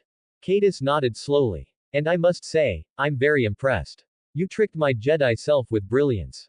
Flawed brilliance, but still, clever. His expression didn't change. But being naive is a defect. Especially for those tasked with the greatest mission. Morgan scoffed, stepping forward with Rongomyniad dragging faint sparks behind her. Am I supposed to be impressed by a man who murdered his own family? Cadus didn't blink. Says the queen who ruled with an iron fist for 2 millennia. Let's not pretend we're so different. You succeeded, on this small, unremarkable planet. He gestured around, dispassion in his voice. While I failed, I died. And this arena, is my backup plan. My last contingency, forged through time. Jinwoo took one step forward. Calm. Dangerous. Ooh. I know that look. You're planning to transfer your essence into me. Cadis smirked, not denying it. It's your fault, Jinwoo. You activated the green holocron. The one I designed. The one I threw into the currents of time. He stepped closer, the storm building behind his presence. You'll be my perfect vessel. You've walked galaxies. You've experience with wars from what I see. You have capability that transcends Sidious, Luke my uncle, even the Force. With you, my mission will be fulfilled. His eyes burned with unrelenting conviction. In order to save my galaxy, I will become the Dark Lord of the Sith. The one. The only. And you, Jinwoo, will make it possible. Morgan leaned in closer, her voice a quiet thread beneath the growing pressure. Is he trying to fight you at full power now? I've seen how you fight, Jinwoo. You were playing. He's not. Is he aware you're a shadow monarch? Jinwoo didn't even glance at her as he replied calmly. Nope. He didn't detect my primary power. He's only reading my midichlorian count, 50,000, currently. And yeah, it can go higher if certain conditions are met. But now's not the time. Morgan raised an eyebrow. That's absurd. Then she turned toward Cadis and raised her voice, her patience thinning. I want this cleared up. Right now. What is this grand mission of yours, Cadis? You're talking like the galaxy hinges on your sad boy tantrum. I've ruled for 2,000 years, and even I don't throw a tantrum without knowing exactly who I want to slaughter first. Cadis took a breath, but before the first syllable of his answer could leave his lips, Jinwoo cut him off. Sharp. Final. Shut up. Cadis blinked. Jinwoo stepped forward, eyes now colder than ever. Brat. You had something most people would kill for. A perfect family. 2 parents that loved you. A sister who respected you. A daughter who looked up to you like an idol. His voice sharpened, laced with bitter truth. And you fucked it up. The silence between them snapped. Jinwoo's tone shifted, flat now, like he was reading a file with disgust. In summary, you had visions, right? That the Galactic Alliance would collapse into endless war. That your daughter, Alana, would die in the chaos. That the Jedi Order would fall. He tilted his head. And you saw a dark man, a future threat. So what did you do? You decide the only way to stop destruction is to cause it. You think becoming a Sith Lord, ruling the galaxy in fear, is gonna save it. You take the galaxy hostage, scream that it's for their protection, and kill your own aunt along the way. Morgan's expression tightened, disgust creeping across her face. Jinwoo continued, calm but final. I don't give a shit whether you're Jedi, Sith, or a steaming pile of garbage. You know why? Because my master was a Sith. A miner. A businessman. Darth Vectivus. He owned a mine and lived a full life. He chose peace. He died surrounded by the people who loved him. That's what a real Sith looks like. So no, I don't see Sith as evil. He raised one hand, pointing at Cadis like passing sentence. There are unwritten rules in power. And you broke all of them. Rule number 1. If you've got a problem, don't make it worse. Rule number 2. If you've got a vision of death, maybe stop obsessing long enough to realize it's your own fear that causes it. He pointed at him now, flat. And lastly, Cadis, you're top 10 on the list of people who misbehaved in the name of the greater good. Right between a rogue god who devoured his pantheon, and a clone who thought mint-controlling planets would bring peace. Jinwoo's voice cut sharp through the tension. But I'll give you one thing, just one. He took a step forward, the shadows behind him writhing ever so slightly. I respect that there's still one aspect left in you. A flicker. In your mind, right now, even after all of this, you still want peace for your galaxy. You still think you're saving it. His tone shifted, low, cold, unyielding. And that's exactly why I have to shatter it. Because you're the second person to be haunted by visions so badly, you decided the future had to bleed for your paranoia. Cadis's lip curled, finally breaking silence with force in his voice. That dark man is real. He snapped. Darth Krayt is real, I saw it. None of us in the New Republic can stand against him. Not Leia. Not Luke. Not me. So I had to act. I had to do what grandfather did. I had to embrace the darkness. Master it. Make it mine. Only then could I protect the Galactic Alliance from the Sith who would follow. Jinwoo's eyes narrowed. Yeah. And how many corpses are you planning to stack for that quiet peace, Cadis? Cadis didn't answer, but his eyes gave everything away. Jinwoo stepped closer now, voice heavy with something darker. Sharper. Your grandfather. Anakin Skywalker. Do you remember what happened when he tried to protect Padme? He broke her. He shattered her heart. She died not from the war, not from politics, but because he couldn't stop himself. He thought power would save her. Instead, he strangled the one person he loved. And the rest. Darth Vader. The man who murdered Jedi younglings. Who slaughtered his order. Who raised entire cities to force the galaxy into peace. Jinwoo's voice dipped into finality, an almost echoing thrum around the battlefield. This is not your galaxy. This is not your Republic era. And I am not a body you're going to wear like armor. But I do have a personal reason for what's coming next. Want to hear it? Jinwoo smiled again, slowly. It's because whoever dies here, gets absorbed by the winner. Their knowledge, power, essence. And your little trick, flow walking, that's an unexpected game changer. So thank you, Cadus. For your vision. For your desperation and mistakes. He pointed his finger to Cadus, the motion like a guillotine descending. I'm going to kill you now. And I'm going to steal your future. Across the arena, Darth Cadus narrowed his eyes, and crackled with fury. Green force lightning erupted along his left palm, wild and unstable. He gripped his red lightsaber tighter, channeling more power through the core. The crystal inside screamed like a caged beast as it flared with unstable energy.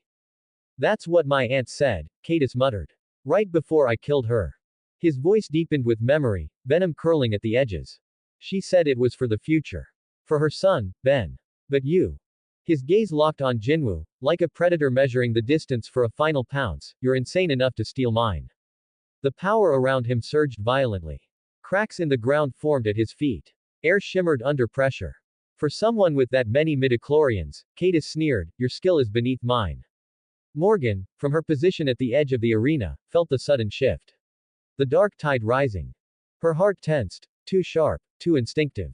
She knew. Something deadly was coming. She took a step forward, her fingers already glowing with magecraft as she prepared to leap to Jinwoo's aid. But Jinwoo raised one hand, not to Cadus. To her. Stay where you are, Morgan. His voice was calm, not demanding, but absolute. Stand by the seated ones. Those clock tower magi and professors, the arena rules have silenced their mouths, but not their minds. You're their queen too now. Morgan floated midair, her cloak billowing. She looked at him, her chest tight. But she didn't argue. She only nodded once. Cadus gave a mocking grin. The fight between men is one-on-one, isn't it? He said.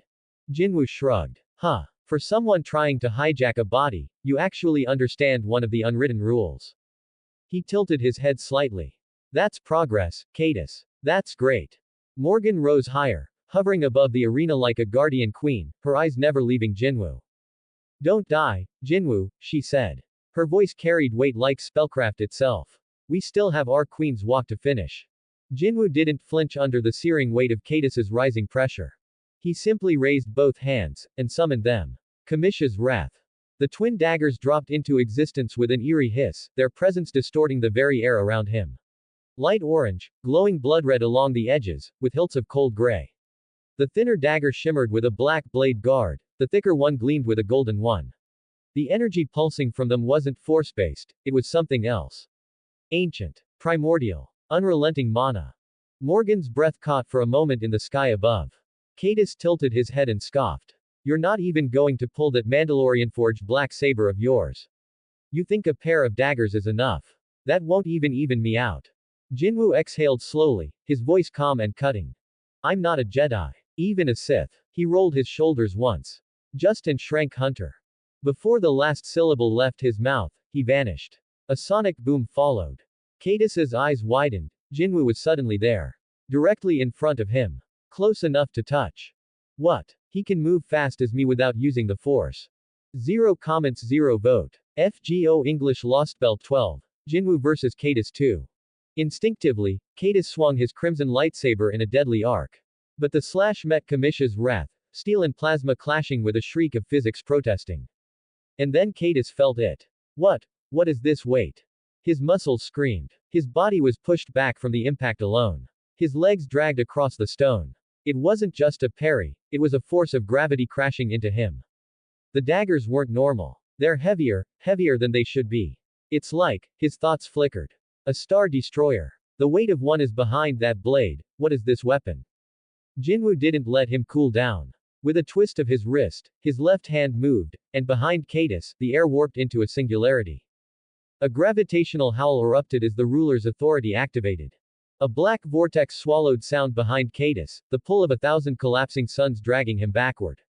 Cadus was flung like a comet, smashed through one wall, then another, stone, steel, and direcrete breaking like paper. Smoke and rubble buried the Sith Lord in crumbled wreckage. But he emerged again, coughing blood, his red saber dragging as he stood. He wiped the blood away, eyes burning with disbelief. That force ability of yours, it's not even your primary power, is it?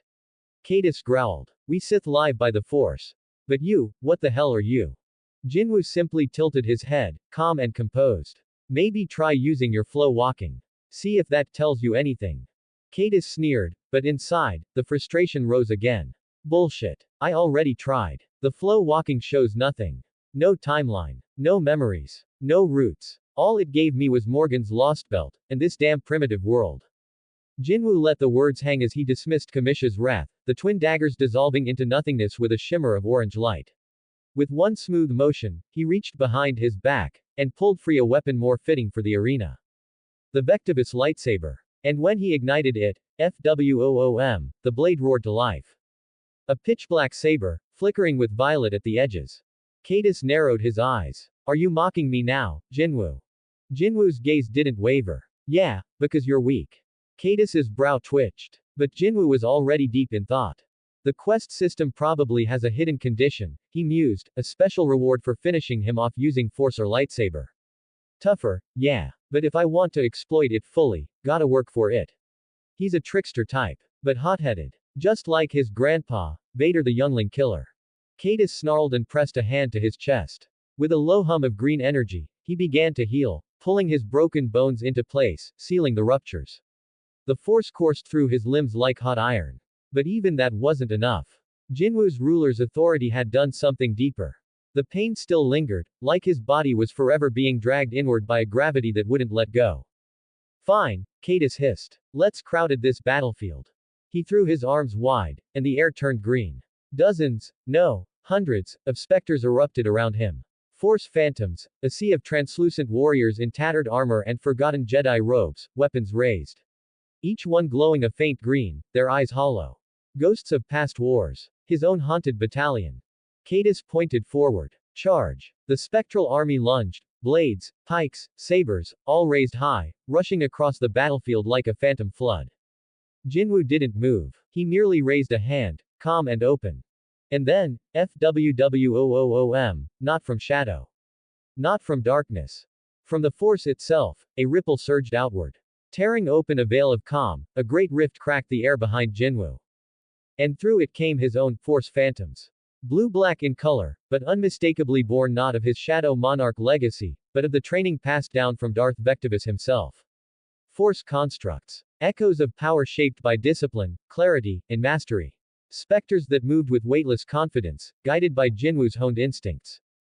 Go, he said softly. And they obeyed. Cadus's phantom army lunged forward, howling and flaring, blades and sabers outstretched. Jinwu's force phantoms clashed into them like a stormfront. Blades met blades. Ghost met ghost. The air screamed with the fury of ancient wars reborn. The clash was a forceborn war, elegant and merciless. Cadus clenched his fists and expanded his reach, casting his awareness wide. Sith battle coordination, Cadus's specialty. His mind touched every phantom, guiding their movements, syncing their strikes. The spectral swarm moved with ferocity and precision, cutting through air like blades of pure will. But Jinwu wasn't guiding. He was inhabiting. Naga Sato's projective telepathy, an ancient telepathic technique so invasive, so complete, that it made command irrelevant.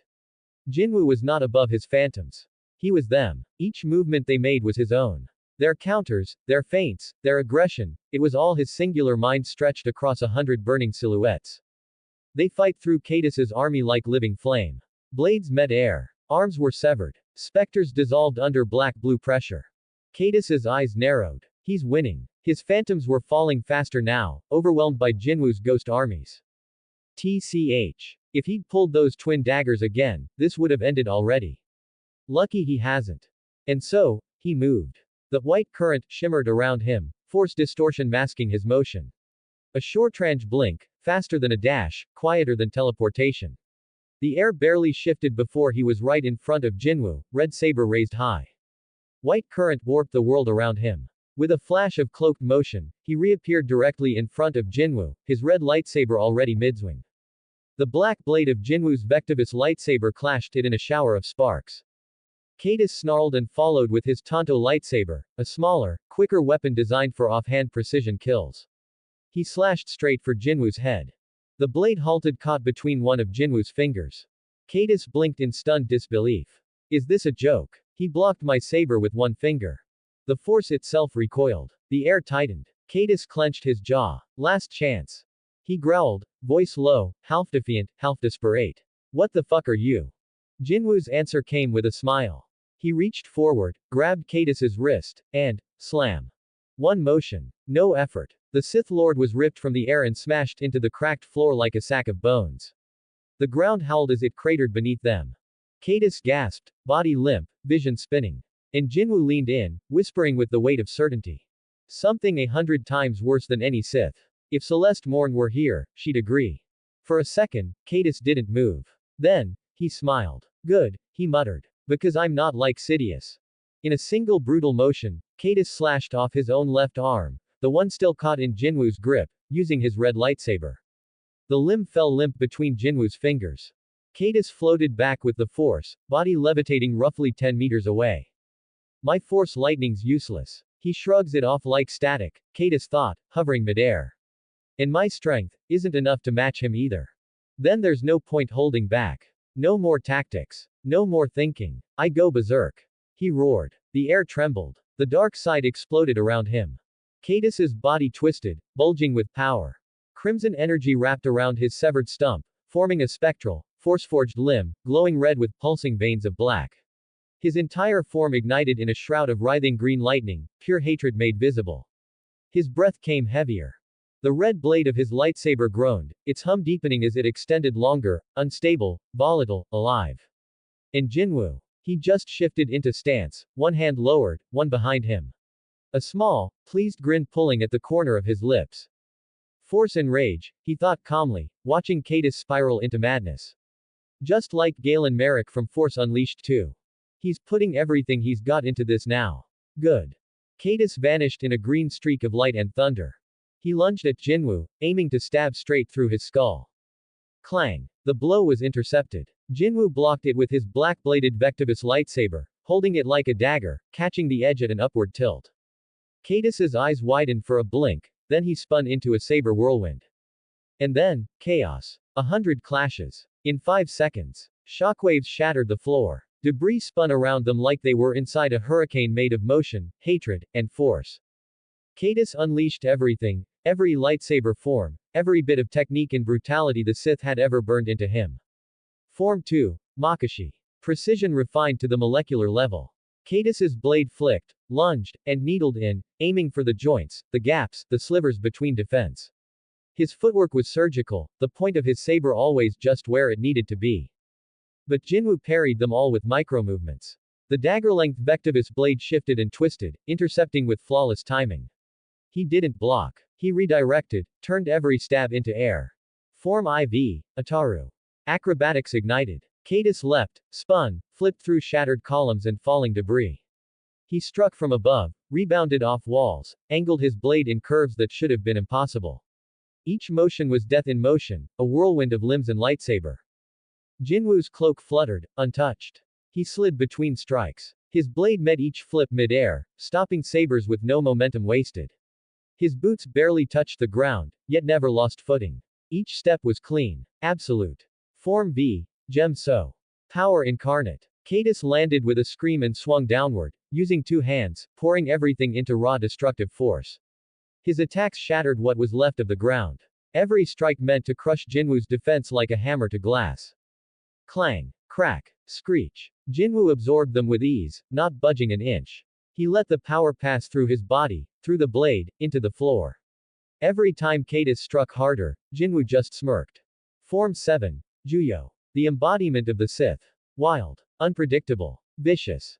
Cadus descended into a frenzy. His strikes became blurs of wrath, blades coming from unnatural angles, feints that shifted mid-strike into deadly blows.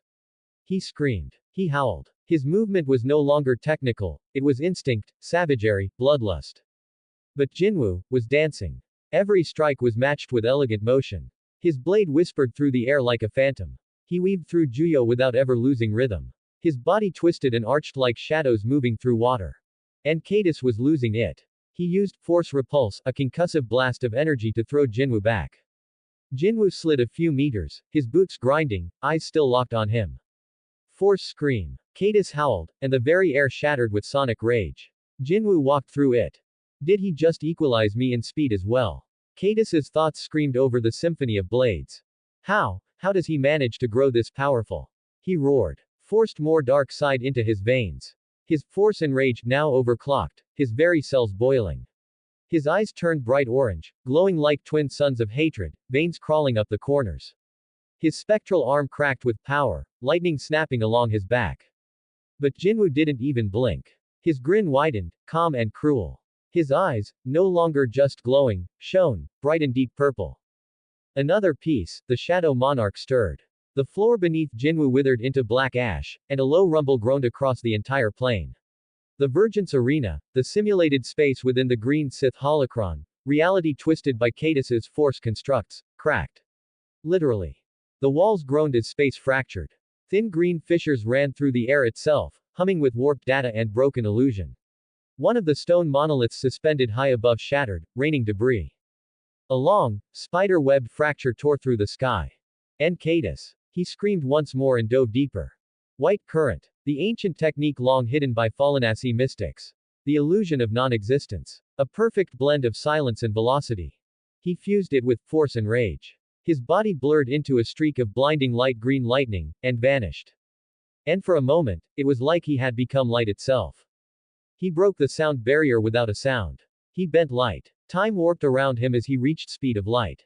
He was everywhere at once, an untouchable, unstoppable flash of fury.